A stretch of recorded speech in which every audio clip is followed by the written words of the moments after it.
I'm going to talk about classroom learning.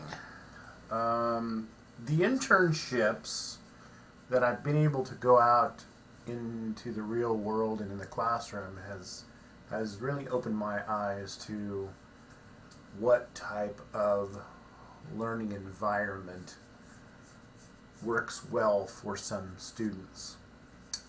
I've got project-based learning as my top one. To me, project-based learning is an ongoing idea about a topic that the students put in motion to hypothesize about the results they may end up getting at the end, and then putting it into effect to truly see the outcome of the experiment. I got the chance to do this in my last internship, in my science and social studies internship. We did it basically a project-based learning. They did it throughout the whole year because it was a gardening project. So we got to start with the seed and learning about the seed and how the seed is formed and what's on the outside, and then makes a seed sprout and grow. So they got to see all of that in the classroom. The nice thing was they do have a greenhouse, so they are able to put them out in the greenhouse and make them grow earlier in the growing season than what a normal class would be able to see. And they not only tied this into science, this is this cross-curriculum thing that I think is awesome because of the fact that you can tie it into math, you can tie it into social studies with, where did the plants come from in history. So project-based learning, I think, is a great idea. Similar to the inquiry-based learning, same type of thing, where the teacher is more like the guide, and the students are more like the facilitators of it. They're pushing the ideas of what it could get them. Making it in more real world ideas, and that's kind of where that flows into the real world simulations, making it more adaptable to what students will truly see in the real world. Again, that may help some students open their eyes to, that's something they really may be interested in.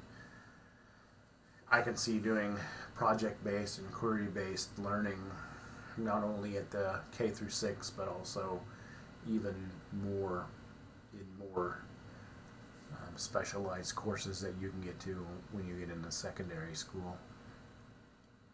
This allows, the third thing to come into is your classroom presentations. I think it's really great to try to involve the local community into the classroom, not only the parents of the students, but people of the community, to show students something different than they may have already seen with their own family or things like that. It's bring the aha factor in. I know it's good to kind of get into. I know Suzanne, she Skyped in an astronaut, actually, into one of her third grade classes when she was doing her student teaching,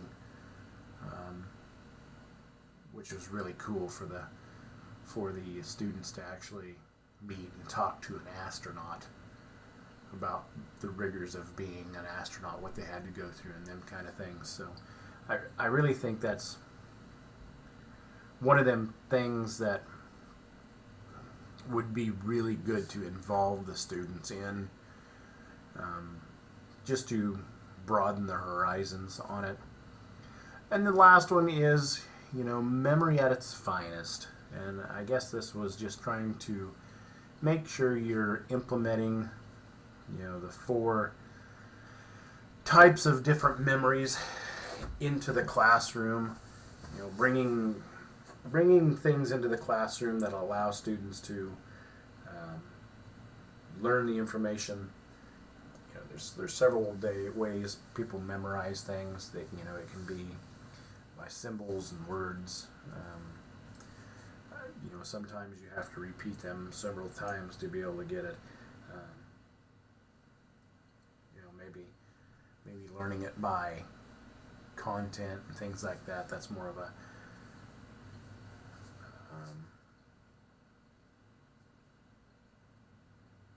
different type of learning or memory that can be taught. Uses more color references compared to just numbers and words and things like that. So then there's the sensory memory, which is role playing, using more